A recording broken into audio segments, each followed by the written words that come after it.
जय हिंद दोस्तों, उज्ज्वल online classes में आप सभी का स्वागत है। आज हम लोग देखेंगे 10वीं क्लास के विज्ञान का अध्याय नंबर 11 जिसका नाम है मानव नेत्र तथा रंग बिरंगा संसार। इस चैप्टर से बनने वाले जितने भी इम्पॉर्टेंट ऑब्जेक्टिव क्वेश्चन हैं, MCQ प्रश्न हैं, उन सभी को इस वीडियो में कवर करने का प्रयास किया गया है। आप सभी इस वीडियो को पूरा देखें तथा अपने दोस्तों के साथ शेयर करें। चलिए इस वीडियो को शुरू करते हैं। इस अध्याय का पहला प्रश्न को देखते हैं। पहला प्रश्न में लिखा हो, मानव नेत्र के किस भाग पर वस्तु का प्रतिबिंब बनते हैं या बनाते हैं।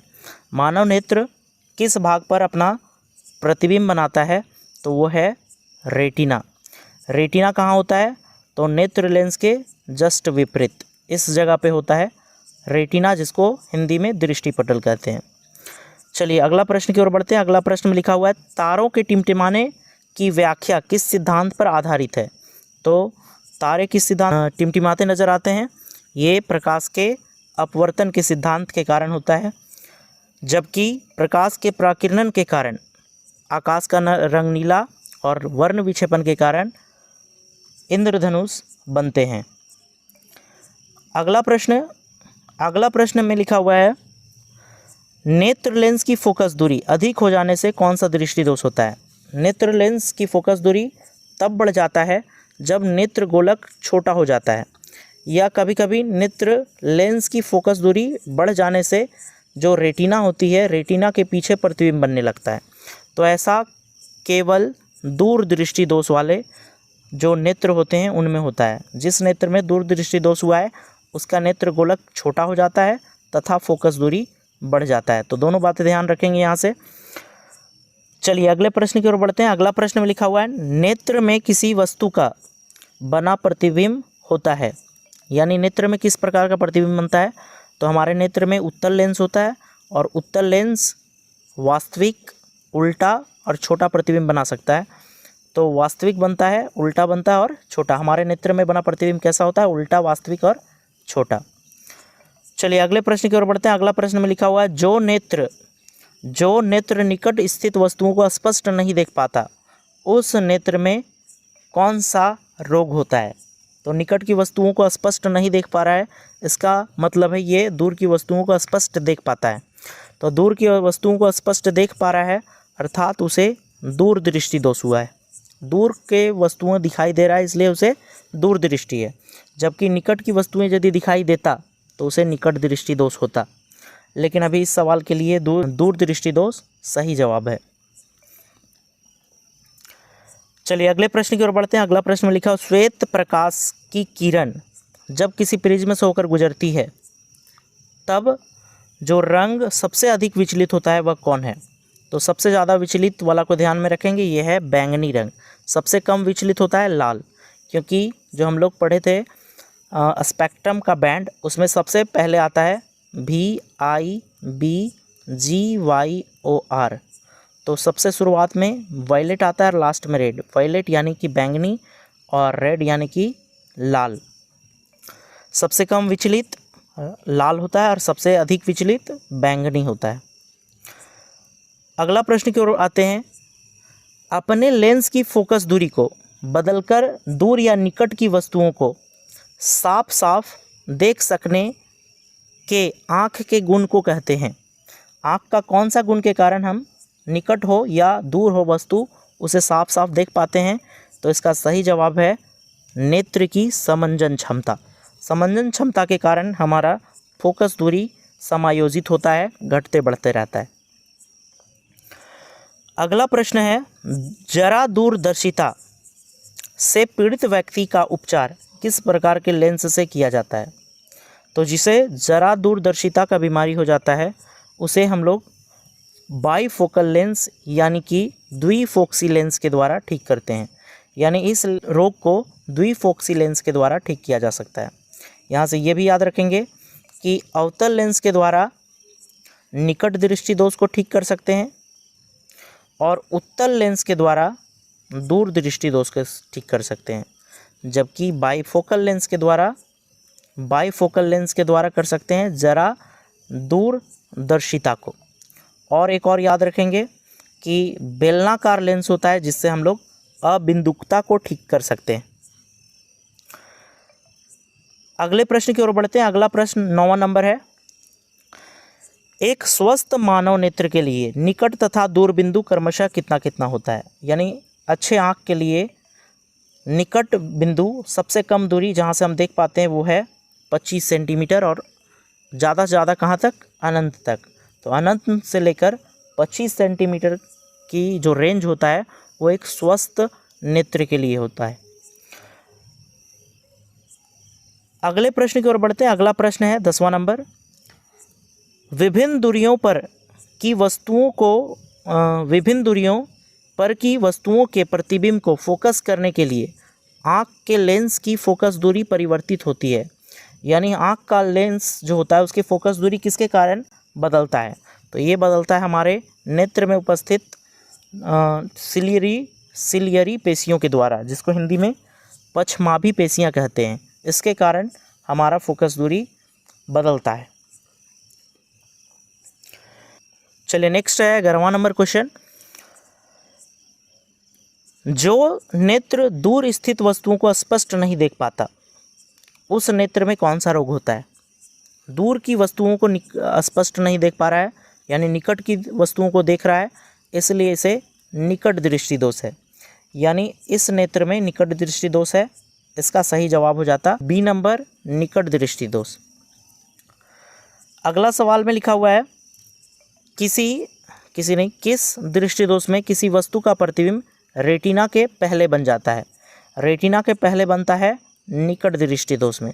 निकट दृष्टि दोष में होता क्या है, चाहे फोकस दूरी घट जाता है या फिर नेत्र गोलक बढ़ जाता है। चाहे नेत्र गोलक बढ़ जाएगा, ये है नेत्र लेंस और ये है नेत्र गोलक। पहले से इतना था, मान लो बढ़ गया, तो बढ़ने के कारण भी इसका फोकस जो है वो पहले जहाँ था वहीं रह पाता है, रेटिना पे नहीं जा पाता है, जिसके कारण हमें वो वस्तु स्पष्ट दिखाई नहीं देता है। तो ये जो घटना है वो निकट दृष्टि दोष के कारण होता है।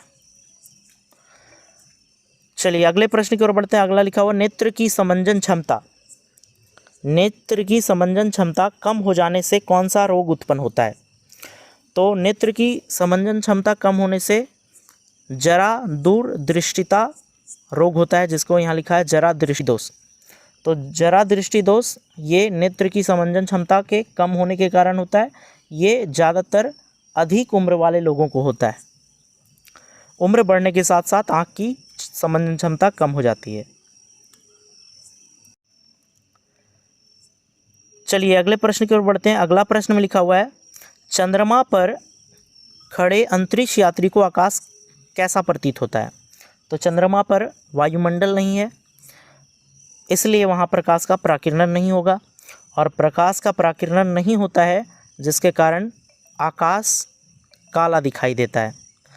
आकाश काला दिखाई देगा चंद्रमा पर से भी और अंतरिक्ष पर से भी। यदि अंतरिक्ष या चंद्रमा आवे तो ध्यान रखेंगे कि वहाँ वायुमंडल नहीं है, और वायुमंडल नहीं होने के कारण वहाँ प्रकाश का प्राकिरण नहीं होता है।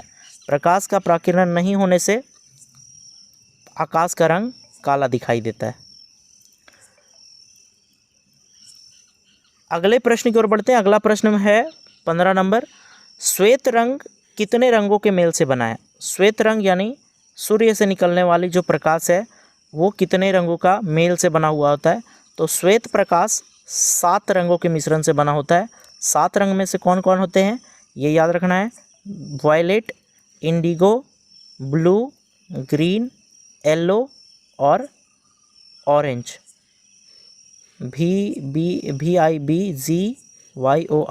और एक रेड होता है। चलिए इसके बाद अगले प्रश्न की ओर बढ़ते हैं। अगला प्रश्न है दृश्य प्रकाश में किस वर्ण का तरंग धैर्यता सबसे अधिक होता है। सबसे अधिक किसकी तरंग धैर्यता होती है। तो सबसे अधिक तरंग धैर्यता होती है लाल रंग का, और सबसे कम बैंगनी रंग का। यानी लाल रंग ज़्यादा दूरी तक जा सकता है, बैंगनी रंग की दूरी कम होती है, उसका वेवलेंथ कम होता है। अगले प्रश्न की ओर बढ़ते हैं। अगला प्रश्न में लिखा हुआ है इंद्रधनुष का बनना किस परिघटना पर आधारित है, यानी इंद्रधनुष कैसे बनता है। तो इससे पहले भी एक प्रश्न आया था, उसमें बताए थे कि प्रकाश के वर्ण विक्षेपण की जो घटना है, वर्ण विक्षेपण के कारण इंद्रधनुष बनता है। अपवर्तन, प्रकाश का अपवर्तन के कारण तारे टिमटिमाते हैं। प्रकाश का परावर्तन अलग तरह की घटना है। तो यहाँ सही जवाब हो जाता वर्ण विक्षेपण, यानी ऑप्शन नंबर सी। अगला प्रश्न है जो नेत्र निकट स्थित वस्तुओं को साफ नहीं देख सकता उस नेत्र में होता है। निकट को साफ नहीं देख पा रहा है, फिर से उसी तरह के सवाल हैं, यानी ये दूर की वस्तुओं को साफ देख पाता है। तो दूर की वस्तुओं को साफ देख पा रहा है, इसलिए इसे दूरदृष्टि दोष है। चलिए अगले प्रश्न की ओर बढ़ते हैं। अगला प्रश्न में लिखा किसी कोलाइडी विलयन में निलंबित कणों से प्रकाश के प्राकिरण को कहा जाता है। यानी कोलाइडी विलयन जो होते हैं उसमें जो छोटे छोटे कण निलंबित रहते हैं, उन कणों से यदि प्रकाश का प्राकिरण होता है तो उस घटना को क्या कहेंगे। उस घटना को कहा जाता है टिंडल प्रभाव। टिंडल प्रभाव में छोटे छोटे कणों से प्रकाश प्राकिरणित हो जाती है। अगला क्वेश्चन है सामान्य मानव नेत्र को दूर बिंदु कितना होता है। सामान्य मानव के नेत्र यानी कि जो जनरल आइज होते हैं उसका दूर बिंदु कितना होता है। तो इसका सही जवाब हो जाएगा ये अनंत तक होता है, क्योंकि स्पष्ट रूप से हमें ज्ञात नहीं होता कि कहाँ तक की दूरी हमें दिखाई देती है, तो इसलिए इसको हम अनंत कह सकते हैं सामान्य नेत्र के लिए। चलिए अगले प्रश्न की ओर बढ़ते हैं। अगला प्रश्न है निकट दृष्टि दोष वाले व्यक्ति के चश्मे में होता है। निकट दृष्टि दोष वाले व्यक्ति के चश्मे में कौन सा लेंस होता है, ये हमसे पूछा जा रहा है। तो निकट दृष्टि दोष में हम लोग जानते हैं कि उसे निकट की वस्तुएं दिखाई देती है, दूर की वस्तुएं नहीं दिखाई देती है। तो दूर की वस्तुओं को देखने के लिए हमें अवतल लेंस की आवश्यकता होती है, यानी कि निकट दृष्टि दोष वाले व्यक्तियों को अवतल लेंस की ज़रूरत होती है। इसका सही जवाब अवतल लेंस होता। चलिए अगले प्रश्न की ओर बढ़ते हैं। अगला प्रश्न लिखा मानव नेत्र में उपस्थित लेंस कौन सा होता है। मानव नेत्र में अभी बताए थे उत्तल लेंस होता है। मानव नेत्र में कौन सा लेंस होता है, उत्तल लेंस। चलिए अगला प्रश्न की ओर बढ़ते हैं। अगला प्रश्न लिखा हुआ है निम्न में से किस दृष्टि दोष में नेत्र का क्रिस्टलीय लेंस धुंधला यानी दुधिया हो जाता है। ऐसा होता है मोतियाबिंद में। मोतियाबिंद में जो क्रिस्टलीय लेंस होते हैं वो धुंधला पड़ जाते हैं। इसका सही जवाब हो जाता है मोतियाबिंद। अगला प्रश्न की ओर बढ़ते हैं। अगला प्रश्न में लिखा हुआ स्पेक्ट्रम प्राप्त करने के लिए किसका उपयोग किया जाता है। स्पेक्ट्रम किससे प्राप्त होगा। तो स्पेक्ट्रम एक ऐसी परिघटना होता था जिसमें 7 रंगों का एक पट्टी प्राप्त होता है, जिसको हम लोग हिंदी में वर्ण विक्षेपण कहते हैं। तो वर्ण विक्षेपण की घटना एक प्रिज्म से होता है। प्रिज्म क्या होता है, तो ये 5 फलकों से मिलकर बना होता है। ये एक पारदर्शी माध्यम होता है कांच का। 25वां नंबर क्वेश्चन है स्पेक्ट्रम यानी वर्ण विक्षेपण में किस रंग का किरण का विचलन झुकाव सबसे कम होता है। विचलन हो या झुकाव हो, सबसे कम किसका होता है। तो ये सबसे कम झुकाव लाल का होता है। सबसे ज़्यादा बता चुके हैं बैंगनी का होता है। अगला क्वेश्चन है दीर्घ दृष्टि दोष के निवारण के लिए किसका उपयोग किया जाता है। तो अभी पढ़े थे निकट के लिए उपयोग किया जाता है उत्तल लेंस का, तो दूर के लिए निकट के लिए किया जाता है अवतल लेंस का। तो जब निकट के लिए अवतल का है तो दूर के लिए उत्तल लेंस का प्रयोग किया जाएगा। अगले प्रश्न की ओर बढ़ते हैं। अगला प्रश्न में लिखा है प्रिज्म से प्रकाश के कौन सी परिघटना घटती है। प्रिज्म से प्रकाश का कौन सी परिघटना होता है। परावर्तन नहीं, अपवर्तन नहीं। इसका सही जवाब हो जाता वर्ण विक्षेपण। वर्ण विक्षेपण मतलब स्पेक्ट्रम का बनना। चलिए नेक्स्ट प्रश्न की ओर बढ़ते हैं। अगला प्रश्न लिखा हुआ है, प्रकाश के किस रंग का तरंग दैर्घ्यता या तरंग दैर्घ्य सबसे कम होता है? तो सबसे ज़्यादा होता है लाल का और सबसे कम किसका होता है? बैंगनी का। बैंगनी रंग की तरंग दैर्घ्यता सबसे कम होती है, इसे हम लोग ज़्यादा दूर से नहीं देख सकते। लाल रंग की तरंग दैर्घ्यता सबसे अधिक होती है और लाल रंग को हम बहुत दूरी से, ज़्यादा दूरी से देख सकते हैं, इसलिए खतरे का निशान वगैरह बनाए जाते हैं वो लाल रंग का होता है। चलिए अगले प्रश्न की ओर बढ़ते हैं। अगला प्रश्न में लिखा हुआ, आकाश का रंग नीला प्रतीत होता है। आकाश का रंग नीला किसके कारण प्रतीत होता है? तो आकाश का रंग नीला प्रतीत होने का जो कारण है वो प्रकाश का प्राकिरण है। प्रकाश के प्राकिरण में होता क्या है, जो आकाश से श्वेत प्रकाश आता है, जो 7 रंगों का मिश्रण होता है, वो छोटे छोटे कण वायु से टकरा के ये प्राकिरणित हो जाता है आसमान में। इसमें सबसे ज़्यादा प्राकिरणित कौन होता है? इसमें सबसे ज़्यादा प्राकिरणित नीला होता है और नीला का प्राकिरण ज़्यादा होने के कारण आकाश का रंग नीला दिखाई देता है। तो सही जवाब इसका हो जाता प्रकाश का प्राकिरण। अगले प्रश्न की ओर आते हैं। अगला प्रश्न है 30वां नंबर, आँख व्यवहार होता है, यानी आँख का जो व्यवहार होता है वो किस लेंस की तरह होता है? तो सही जवाब इसका होगा उत्तल लेंस की तरह आँख का व्यवहार होता है। चलिए अगला प्रश्न देखते हैं। अगला प्रश्न है, एक साधारण प्रिज्म कितने सतहों से घिरा होता है? तो इसका सही जवाब हो जाएगा 5। सबसे पहले देख लेते हैं प्रिज्म क्या होता है। प्रिज्म एक ऐसा पारदर्शी माध्यम होता है जिससे श्वेत प्रकाश गुजरने पर 7 रंगों में बिखर जाता है, जिसको हम लोग स्पेक्ट्रम कहते हैं। तो स्पेक्ट्रम की घटना एक प्रिज्म से होती है। प्रिज्म जो होता है वो 5 फलकों से मिलकर बना हो एक पारदर्शी माध्यम होता है। 5 फलक कहने का मतलब है एक इधर, एक नीचे, 3, एक सामने और एक पीछे। टोटल 5 फलक होते हैं, 5 भाग होते हैं। चलिए अगला जो प्रश्न है 32वां नंबर, यदि किसी वस्तु का प्रतिबिंब रेटिना के पीछे बनता है तो यह व्यक्ति किस दृष्टि दोष से पीड़ित है? रेटिना के पीछे, जैसे मान के चलते ये नेत्र गोलक है, यहाँ पर रेटिना है, यहाँ पर नेत्र लेंस है, तो इससे पीछे यदि बनता है प्रतिबिंब, रेटिना के पीछे, आगे नहीं, पीछे यदि बनता है तो ये व्यक्ति किस दृष्टि दोष से पीड़ित है? यदि आगे बनता तो निकट दृष्टि दोष से पीड़ित है, पीछे बन रहा है यानी ये दूर दृष्टि दोष से पीड़ित है। चलिए इसका सही जवाब था दूरदृष्टि दोष। अगला प्रश्न की ओर बढ़ते हैं। अगला प्रश्न है, किसी माध्यम में छोटे छोटे कणों के निलंबन को कहा जाता है? किसी माध्यम में छोटे छोटे कणों के निलंबन को क्या कहा जाता है? इसको कहा जाता है कोलाइड। सही जवाब क्या होगा इसका? कोलाइड। अगला प्रश्न है, नेत्र गोलक का व्यास कितना होता है?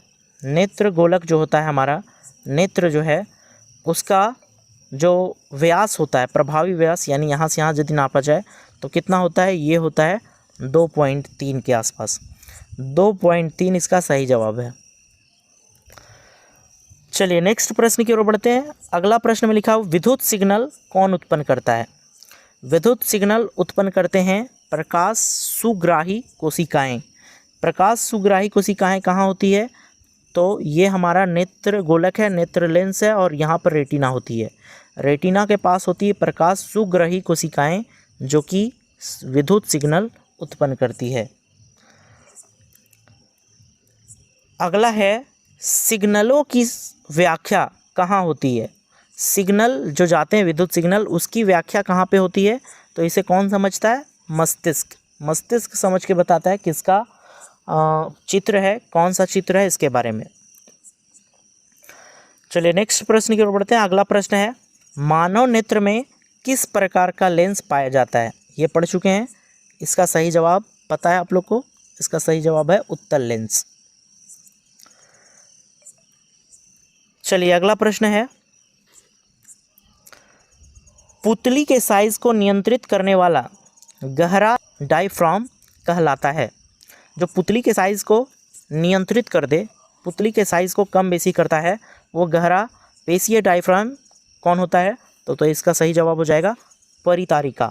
परितारिका पुतली के साइज को नियंत्रित करता है।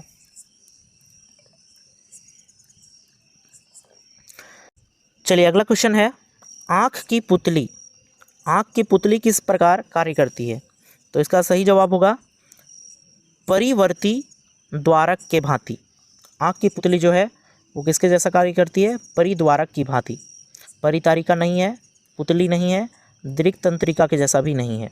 तो इसका सही जवाब है परिवर्ती द्वारक की भांति कार्य करती है ये। चलिए अगला प्रश्न की ओर बढ़ते हैं। 40वां नंबर क्वेश्चन है, कॉर्निया के पीछे एक संरचना होती है, उसे क्या कहते हैं? कॉर्निया के पीछे एक संरचना होती है, उसे कहते हैं परितारिका। अगला प्रश्न है, निकट दृष्टि दोष उत्पन्न होने का क्या कारण है? निकट दृष्टि दोष इसमें से किसके कारण होता है? तो निकट दृष्टि दोष में नेत्र गोलक बढ़ जाता है, अभिनेत्र लेंस की वक्रता त्रिज्या बढ़ जाना, पहला ऑप्शन दिया हुआ था। दूसरा ऑप्शन है अभिनेत्र लेंस की वक्रता घट जाना। तीसरा है नेत्र गोलक की लंबाई घट जाना। और चौथा सभी कथन सत्य हैं। तो सभी कथन सत्य नहीं है। इसका जो पहला कथन है अभिनेत्र लेंस की वक्रता का बढ़ जाना, ये सही है। वक्रता बढ़ जाने से फोकस दूरी इसका घट जाता है। अगला क्वेश्चन है, निकट दृष्टि दोष दूर करने के लिए किस लेंस का व्यवहार किया जाता है, यानी यूज़ किया जाता है? तो निकट दृष्टि दोष में देख चुके हैं हम लोग, अवतल का प्रयोग किया जाता है, और दूर दृष्टि दोष में उत्तल लेंस का प्रयोग करते हैं। अगला है, आँख में प्रवेश करने वाले प्रकाश की मात्रा को कौन नियंत्रित करता है? तो आँख में प्रवेश करने वाले प्रकाश की मात्रा को नियंत्रित करता है पुतली। इसका सही जवाब होगा पुतली।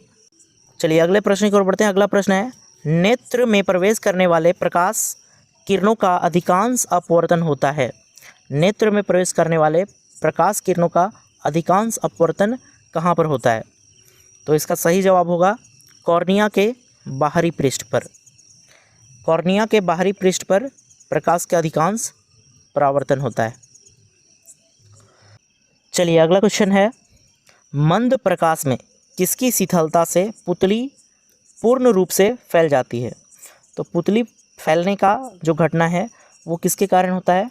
ये होता है परितारिका की शिथिलता में। परितारिका की शिथिलता के कारण पुतली का साइज बढ़ जाता है। अगला प्रश्न है, नेत्र गोलक के गोल होने पर देख पाते हैं निकट की वस्तुओं को। यदि नेत्र गोलक गोल हो जाए तो किसको देख पाएंगे? निकट की वस्तुओं को देख सकते हैं। अगला प्रश्न है, वस्तु को हटा लेने के बाद भी नेत्र पटल पर प्रतिबिंब कितने सेकंड के लिए बना रहता है? यानी कितने देर तक हमारे नेत्र में ये प्रतिबिंब बना रहता है यदि वस्तु को हम नेत्र से दूर हटा लें? तो इसका सही जवाब होगा 1/10 सेकेंड। 1/10 सेकेंड के लिए वस्तु हमारे नेत्र में बना रहता है। अगला क्वेश्चन है, दृष्टि निर्बंध सिद्धांत का उपयोग कहाँ किया जाता है? तो इसका सही जवाब होगा चलचित्र के प्रक्षेपण में दृष्टि निर्बंध सिद्धांत का उपयोग किया जाता है। चलिए इसके अगला क्वेश्चन को पढ़ते हैं। अगला क्वेश्चन में लिखा, कॉर्निया के पीछे क्या है जो काले रंग की पेशिये का समुच्चय होता है? कॉर्निया के पीछे काले रंग के पेशिये का जो समुच्चय होता है उसे कहते हैं परितारिका। इसके बाद अगला प्रश्न है 50वां नंबर, आयु में वृद्धि होने पर मानव नेत्र में समंजन क्षमता घट जाती है, यह दोष क्या कहलाता है? तो यह दोष जो होता है कहलाता है जरा दूरदृष्टिता या जरा दूरदृष्टि दोष। ये दोष मानव में नेत्र की समंजन क्षमता के घट जाने के कारण होता है और ये पछमाभी पेशियां जब शिथिल हो जाती है तब होता है। ये था इस अध्याय के पहले 50 महत्वपूर्ण प्रश्न। बाकी जो इम्पोर्टेंट क्वेश्चन होंगे उसको हम लोग दूसरे वीडियो में देखेंगे। तो इस तरह के और भी वीडियो को देखने के लिए इस चैनल को सब्सक्राइब करें, बेल आइकन को दबाएं तथा इसे अपने दोस्तों के साथ शेयर करें। धन्यवाद।